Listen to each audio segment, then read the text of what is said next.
Bom dia aos ouvintes e Chapéu de Notícia, pessoal do YouTube, que acessa muito ao YouTube, eu sei disso porque eu tenho acompanhado. Meu nome é Juraci de Deus Pinto, nasci em 23 de outubro de 1953, na rua Professora Lucila Girardi. Meu pai chamava-se Nelson Alexandre Pinto. Meu avô, Cristóvão Pinto, que foi um homem que tinha grandes negócios na Água Branca na época, entendeu? Inclusive o nome Água Branca é decorrente de uma fonte que tinha na fazenda dele, e quando os tropeiros passavam, entendeu? Geralmente dava água aos animais lá. E um dos tropeiros na época disse assim: Coronel, que Água Branca! E esse nome ele está até hoje, né? Então eu sou filho de Nelson Alexandre Pinto, meu avô é Cristóvão Pinto, minha mãe chamava-se Eunira Pinto, mais conhecida na cidade como Nira. Minha infância, eu considero que foi uma das melhores, muito diferente das infâncias dos jovens de hoje, porque naquele tempo o brinquedo nosso era bola de gude, era triângulo, era jogar futebol, era muito futebol, por isso que nasceu naquela época grandes jogadores, porque prevalecia mais aqui na época o futebol.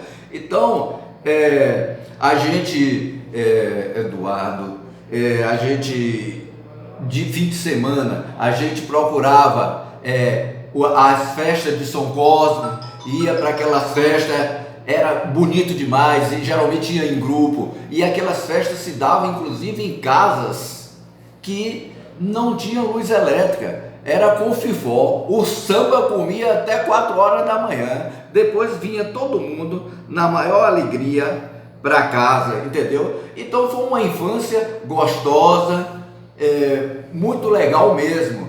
Aqui eu não sei se vocês vão me perguntar isso, mas as festas, tinha festa todo fim de semana. Aqui tinha a época da chegança, do terno de reis, eram festas maravilhosas. Nessa época, o terno de reis e a chegança era feito na casa de Dona Maria Augusta, de seu patrocínio. Delvita, a filha dela, que cuidava disso, e era sucesso, vinha gente de toda a redondeza. Então essas festas, eu não sei depois disso quem foi que deu sequência, se ainda existe ou não, mas era um espetáculo essa festa da chegança.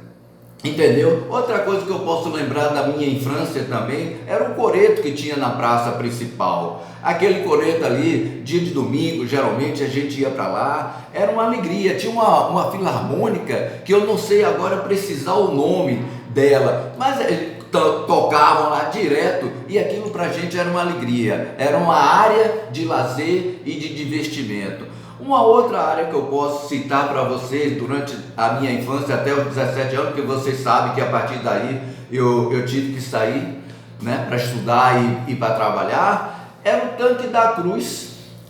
Naquela época não tinha carro e moto como tem hoje, a gente selava os cavalos e ia para o Tanque da Cruz. Era uma área de lazer para boa parte do povo da cidade.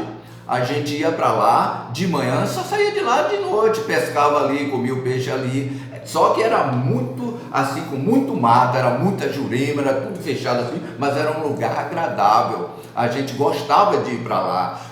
Tanto é que quando eu cheguei em Sapé-Açu, a primeira coisa que eu fui foi ver o Tanque da Cruz, como é que ele se encontrava. Então são coisas da minha infância. Outro ponto interessante também era a represa. Na represa, ali no nosso tempo, era uma represa limpa, ali se fazia batismo de crente, era um outro ponto de encontro que a gente ia muito para ali, entendeu? Pescar, nadar, entendeu? E voltar. Então são coisas assim que ficou na memória da gente, que a gente não esquece nunca. A minha adolescência foi muito legal, muito boa mesmo. A gente tinha disciplina também naquela época, né? Era uma disciplina, a gente tinha horário para tudo. As mães, nossos pais cuidavam da gente.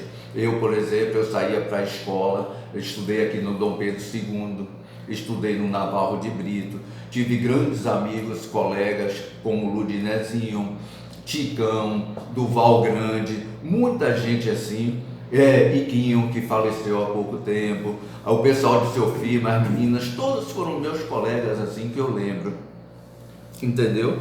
Então, foi uma época assim, áurea. E tem uma coisa que eu vou contar para vocês também, que é interessante, né? Porque naquela época, Eduardo, para namorar era muito difícil. A criação que as mães davam era muito segura. Se uma menina chegasse no muro, dizia, entra, gritava assim, né? Para casa. E aquilo ali a gente ficava namorando de longe, olhando, piscando o olho, coisa e tal. Então aqui naquela época tinha 2 serviços de alto-falante. Um que era na praça da Matriz e o outro que ficava ali nas imediações da casa do senhor Antônio Paulo. E a gente fazia o quê? A gente corria lá para onde o rapaz que administrava essa coisa do alto-falante ia colocar música para sua amada. A gente chegava lá e dizia assim, olha, pagava um valor, era irrisório, era irrisório, mas pagava. A gente dizia, olha, eu quero dedicar essa música a fulano de tal. A gente dedicava, disse, dá só 5 minutos para eu chegar até lá e você solta, para a gente ficar do outro lado, botando a mão no coração, dizendo que é para você, e não sei o quê. E ela botava a mão no coração, olhava assim para o alto, entendeu? Então, foi uma infância gostosa, era uma coisa pura, entendeu? Que a gente viveu. Então, naquela época, a gente tinha como divertimento aos sábados e domingo, corrida de menino, nós tínhamos corrida de cavalo, nós tínhamos naquela época briga de galo, entendeu? E que ali gerava uma quantidade de gente enorme, porque era o principal divertimento. Agora, eu vou te falar de uma coisa que até hoje mora no meu coração, esse time. Foi o Alvorada, foi da minha infância também. Foi um dos melhores times, aliás, era o único que tinha na época. Esse time levou 52 partidas invicta. Eu me lembro que na história a gente teve um empate na seleção de Cachoeira, 0-0 lá, e empatou 1-1 aqui. Só que naquele time tinha grandes jogadores. E esse Alvorada era uma festa aqui em Sapé-Açu. Eu me lembro e nunca esqueci até os avisos que se botavam convocando o pessoal para esse jogo. Movimentava a cidade toda. A partir de quinta-feira só comentava isso. O Alvorada vai jogar contra Torre Eiffel de Salvador.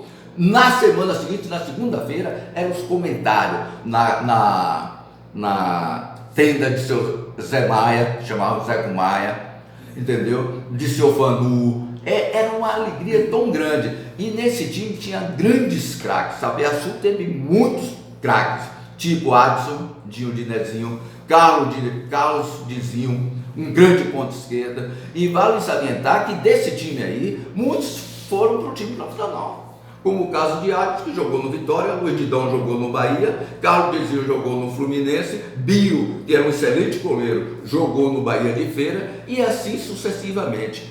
Então, era uma movimentação. Domingo parecia feriado, o nego só se voltava para o jogo. O campo era aberto e tudo, mas havia um congraçamento, uma alegria muito grande do povo da cidade. Entendeu? Então, das minhas lembranças assim do passado, o que eu tenho mais assim de destaque são essas coisas que eu passei aqui agora para você. Eu saí com 17 anos, mas aí continuei acompanhando toda a vida política e administrativa de Sapé-Açu, até por força da minha profissão, que eu estava exercendo a função de auditor. Eu antes procurava verificar toda a situação daqui, entendeu? Então eu considero minha juventude muito boa, tive grandes amigos, alguns deles já citei aqui e são amigos até hoje, né? Aí o que é que acontece? Eu fui casado, quando eu saí daqui, eu me casei, depois eu me separei da primeira mulher, tive um filho, aí casei com a segunda, tive mais 2 filhos, hoje eu tenho 3 filhos, né? Um é policial, o outro é engenheiro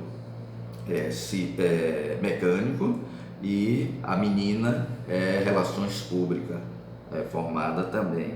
Então, como você vê, é uma história assim, minha vida interessante, e não foi fácil, porque você vê que uma cidade pequena, onde não tem oportunidade, quando meu pai morreu e a gente foi verificar a pensão era mínima e a gente passou muita dificuldade no início. Foi por isso que eu tive que sair da cidade para estudar, trabalhar, para ajudar a família. É por isso que hoje eu defendo que Sapé-Açu ele tem que gerar, atrair investimento, gerar emprego e criar oportunidade para os seus jovens, porque ninguém sai de sua terra porque quer, não. Sai porque às vezes não tem condição não tem oportunidade. E é por isso que eu defendo que a gente tem que lutar para isso. Aliás, o Dr. Jorge até falou numa entrevista aí com vocês da criação de alguns galpões, atrair investimento, porque esse é o caminho. Então, eu tive uma vida muito difícil, mas eu sempre fui um cara determinado e eu cheguei onde eu queria. E quando eu saí, eu peguei chamava naquela época Marinette, não era ônibus não. Quando eu peguei a Marinette aqui na frente da casa de São Antônio Paulo, eu fui chorando para Salvador e prometi para mim mesmo, um dia eu volto para minha cidade, entendeu? E foi isso que aconteceu. Estou aqui de volta a Sapé-Açu e tocando a vida.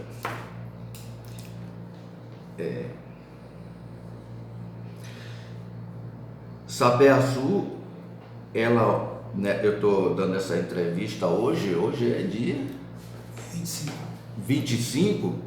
Sapé-Açu, no dia 27, ela faz 69 anos de emancipação. Já de agora, eu parabenizo todos os sapé-açuenses por essa grande conquista que foi a independência de Sapé-Açu. Mas eu também não podia deixar de citar alguns nomes que tiveram uma importância enorme em todo esse processo de emancipação. Rafael Jabeiro, Dr. Orlando Floriano de Souza, que inclusive foi o primeiro prefeito da cidade. Um nome que eu acho que as pessoas pouco lembram, Ademuth, teve uma participação muito legal, muito eficiente, dentre tantos outros. Meu avô, Coronel Cristóvão Pinto, meu pai, Nelson Pinto, que inclusive em um dos governos na prefeitura, ele trabalhou na prefeitura também, ele foi nomeado, que era naquela época por eleição, se elegia, escolhia a pessoa para assumir determinadas funções, entendeu? Mas meu irmão, eu não posso deixar de falar desta pessoa extraordinária e que representa toda mulher de Sapé-Açu, e muito bem, Dona Zoila. Essa mulher, quando eu falo nela, me arrepia, porque eu tive a oportunidade de conviver um pouco com essa senhora. Ela era velhinha, mas eu ia passar na casa dela e geralmente eu tomava café. Mais conhecida como Dona Zoca. Dona Zoca foi uma mulher imprescindível e de uma importância extraordinária para Sapé-Açu chegar onde chegou, e a gente está hoje comemorando a emancipação. Uma mulher brava, valente, determinada, corajosa e que trabalhou muito, muito, muito por esta cidade. Essa cidade deve muito a Dona Zoila, conhecida como Dona Zoca. Então são situações assim. Evidentemente que teve muita gente, eu não posso agora me lembrar de todos os nomes, mas teve muita gente que foi muito importante nesse processo, entendeu? E hoje, graças a Deus, nós vivemos numa cidade de paz, entendeu? Um povo ordeiro, trabalhador, e que nós temos feito o máximo para ajudar. Hoje você vê que é um presente também desses 69 anos de emancipação da cidade. Eu não posso deixar de falar isso, e o povo todo reconhece o trabalho que o Dr. George Góes vem fazendo nessa cidade. Hoje nós estamos comemorando, no dia 27, estamos comemorando uma data importante, mas nós temos muito a comemorar. Hoje nós temos uma das melhores saúdes do Recôncavo, isso foi recuperado. Hoje a educação está crescendo assim assustadoramente em termos de infraestrutura. Nós recuperamos todos os colégios, criamos salas de aula, acrescentamos mais salas de aula. Então a educação está excelente, a saúde, eu já falei, como vocês sabem também, a maternidade hoje está a gosto de você entrar. Nós estamos cuidando da infraestrutura também, entendeu? Hoje até a roça, que nós chamamos de zona rural, recebe lâmpada LED, lâmpada de qualidade, com garantia, entendeu? Estamos trabalhando muito. Evidentemente que nós temos alguma dificuldade hoje com as estradas, porque infelizmente vem chovendo constantemente. A gente tenta fazer alguma coisa, no outro dia a chuva desmancha, mas nós estamos atentos e nós estamos aí ligado para fazer essa cidade crescer. E essa cidade vai se desenvolver, sim, porque ela tem tudo para isso, e força de vontade a gente tem. Então, agora também eu gostaria de falar de algumas personalidades interessantes aqui de Sapeaçu, entendeu? Eu conheci o Dr. Milton Silva. Milton Silva, ele foi o segundo prefeito, se eu não me engano, na história, eu acho que sim, de Sapeaçu, foi o segundo prefeito. Era muito amigo de meu pai, e todo domingo era certo a gente descer aqui a Cristóvão Pinto e ir lá, próximo do cemitério onde ele morava na época, comer o peru, porque o peru de domingo aqui era famoso. Vai ter peru, é aquela coisa, né? É igual galinha na época. Então, foi um homem que contribuiu muito para o desenvolvimento de Sapeaçu. E em segundo lugar, esse eu tive uma aproximação maior, inclusive com seus filhos, foi Orlando Floriano de Souza. Foi um grande prefeito também, lutou muito, trabalhou muito, entendeu? E algumas outras, falando da política, mas eu vou também para aquele lado mais pitoresco, assim. Tinha pessoas assim que eu não posso esquecer, porque fazia parte da minha infância e eu adorava conversar com ele. O senhor Aloysio Bastos, pai de Carlinhos, que eu vim saber há pouco tempo que Carlinhos era filho do senhor Aloysio Bastos. Bahia Doente. Aloysio Bastos era uma figura extraordinária, tinha um coração imenso, mas não falasse mal do Bahia para ele não, porque era um tricolor de aço de 4 costados, entendeu? Tinha seu Zé Maia, que ele chamava Zeco Maia, que era sapateiro, entendeu? Que toda segunda-feira era o ponto de encontro lá na tenda dele, que chamava tenda na época, né? A coisa de sapato, para se discutir futebol, não só da terra, como o futebol baiano como um todo. Tinha muita gente Bahia, outra Vitória, coisa e tal. A gente ia para lá para discutir. Então tem assim pessoas como o seu Eliotério, convivi muito também com ele, seu Toninho Melo, sapateiro, são assim pessoas que marcou com a gente. Você vê que eu tenho quantos anos que eu saí de Sapeaçu, voltei agora, mas eu não consegui esquecer essas pessoas, entendeu? Porque foram pessoas importantes no contexto, entendeu? Nós temos aqui seu Adriano da Loja. Quem não se lembra de seu Adriano da Loja? Era uma loja famosa. Tinha 3 lojas aqui importantes, que era o seu João Pereira, que inclusive na minha época, quem trabalhava lá na loja João Pereira era esse menino do bar, esse que tem um bar ali na esquina, Manuel trabalhava lá, era uma loja super movimentada, a loja de seu Adriano e a loja de Juvenal Nascimento. Então, eram 3 lojas e eram muito movimentadas, porque a economia da cidade naquela época era muito forte, com armazéns de fumo. Era armazém de ponta a ponta aqui. Baixa do Palmeiras tinha uma movimentação extraordinária. Gente que pegava aquelas trouxas de fumo. Quer dizer, tinha como as pessoas ganharem dinheiro. E tinha uma movimentação assim muito interessante. Entendeu? Gilinho, né? Quem? Gilinho. Esse daí eu ia deixar por último para falar dele, porque foi uma pessoa muito especial, Gilinho, para toda a população de Sapiaçu, não só da sede como da zona rural, porque era o homem que qualquer pessoa ia para a casa dele, recorria a ele em qualquer situação.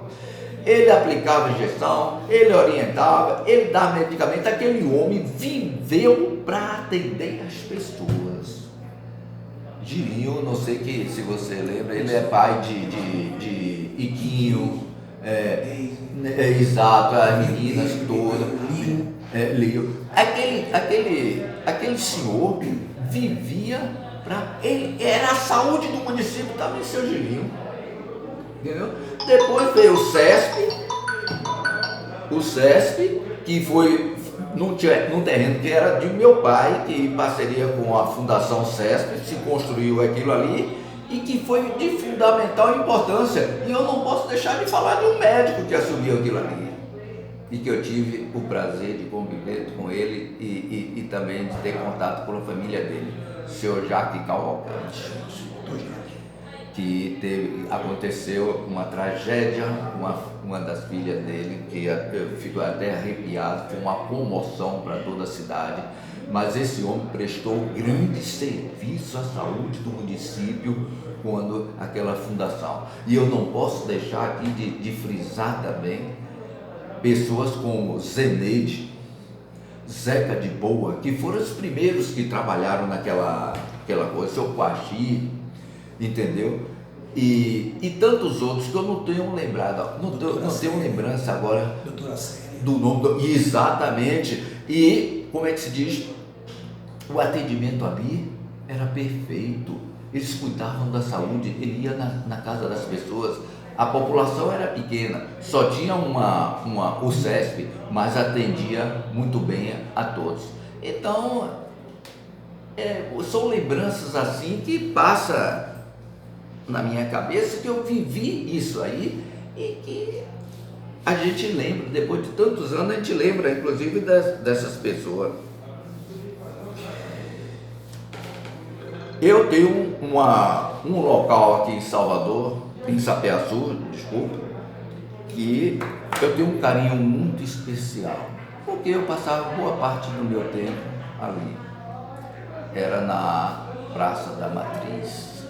Aquela Praça da Matriz era o ponto de encontro da gente, sabe? Era uma praça bastante arborizada, ela tinha um coreto, ela tinha um arco-íris assim de aquela planta, eu não sei como é que chama, acho que é oti que chama, né?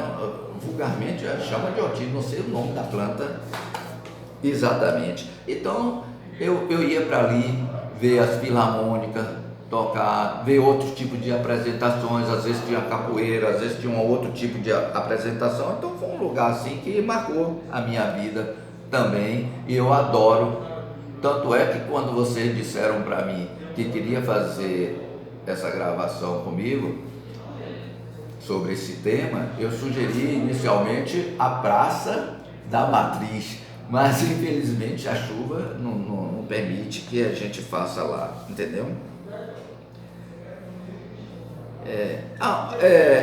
Sabe, na minha infância tinha muitas coisas interessantes, mas era com muito respeito. É como eu falei, Sapiaçu era uma família. Como era pequeno, se acontecesse alguma coisa com você, todos ficavam sabendo e todos se interessavam para resolver aquele problema. Era uma família. A gente naquele tempo dormia com as portas abertas. Eu me lembro que meu pai tinha um casarão aqui, com mais de 4 quartos, varandas e coisa e tal. A gente dormia com as janelas abertas. E outra coisa interessante que eu tenho assim para colocar para vocês, é que naquela época A família era família. Toda noite as pessoas saíam para frente da porta para conversar, para contar história. Eram histórias assim escabrosas, que você ficava até com medo de dormir. Era um lobisomem não sei quem, é que não sei quem, fulano virou lobo e que não sei o quê, e eles contavam aquela história, aquela coisa que você ficava tremendo. Eu cansava, por exemplo, de dizer, deixa meu tio entrar que eu entro para dormir, não vou para lá agora não, entendeu? Então são passagens assim interessantes, mas era uma família, sabe assim. Hoje, se um tivesse com dificuldade de comida, o outro ajudava, entendeu? Era uma coisa assim belíssima. Personalidade que, assim, a personalidade Sapé-Azul, que eu me orgulho muito, são essas pessoas que participaram da emancipação da cidade, essa luta ao tempo todo, mas tem outras pessoas que a gente não pode citar todo mundo numa entrevista dessa. Teve o seu Godofredo Chaves, que foi uma pessoa na época fundamental, o próprio Juvenal, que chama Mice, entendeu? João de Oliveira Peixoto, que eu já citei o trabalho dele na luta pela emancipação da cidade. Então tem muita gente assim importante, né? E eu voltei para minha cidade. Eu cumpri aquilo que quando eu saí, eu falei, eu vou voltar um dia para minha cidade. Me aposentei e na época você me disse assim, meu Deus, eu pensava assim, meu Deus, como é que eu vou voltar para a minha cidade? A essas alturas os meus amigos já não estão por lá, entendeu? Mas eu quero voltar para a minha cidade, que foi um compromisso que eu assumi comigo mesmo. Eu disse, um dia eu volto para a minha cidade.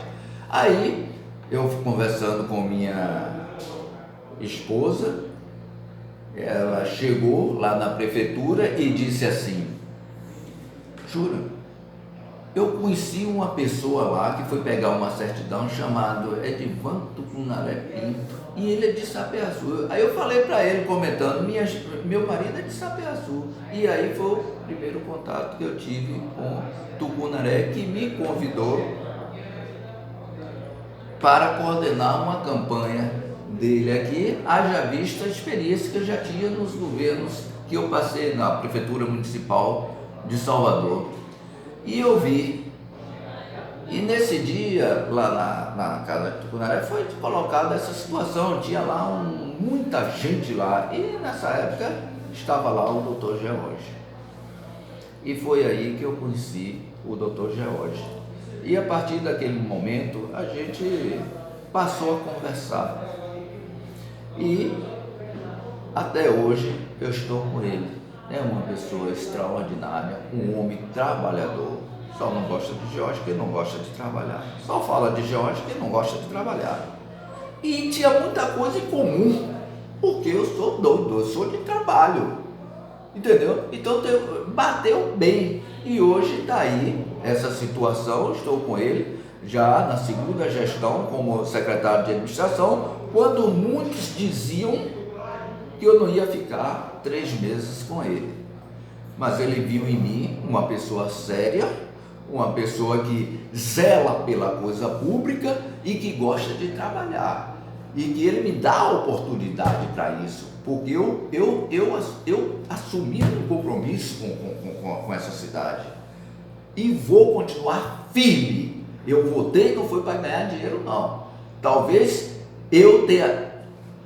eu seja o único secretário que chegou aqui numa situação e vai sair pior, porque eu gosto da minha cidade, quero ver essa cidade desenvolver e vou trabalhar para isso, entendeu? E é o que nós estamos fazendo. Sapé-Azul hoje, como eu falei anteriormente, é uma outra cidade, é uma outra realidade. Tem pessoas que vão chegar em Sapé-Azul e vai dizer, será que eu estou em Sapé-Azul mesmo?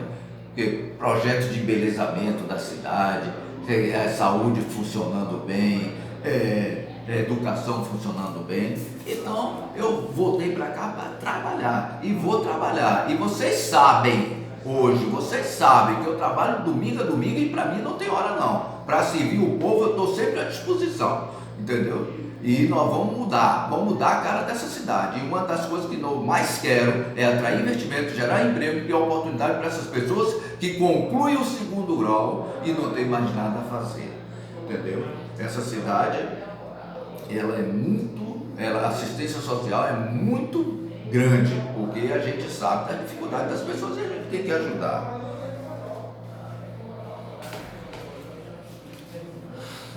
Bom, eu vou resumir Sapeaçu assim.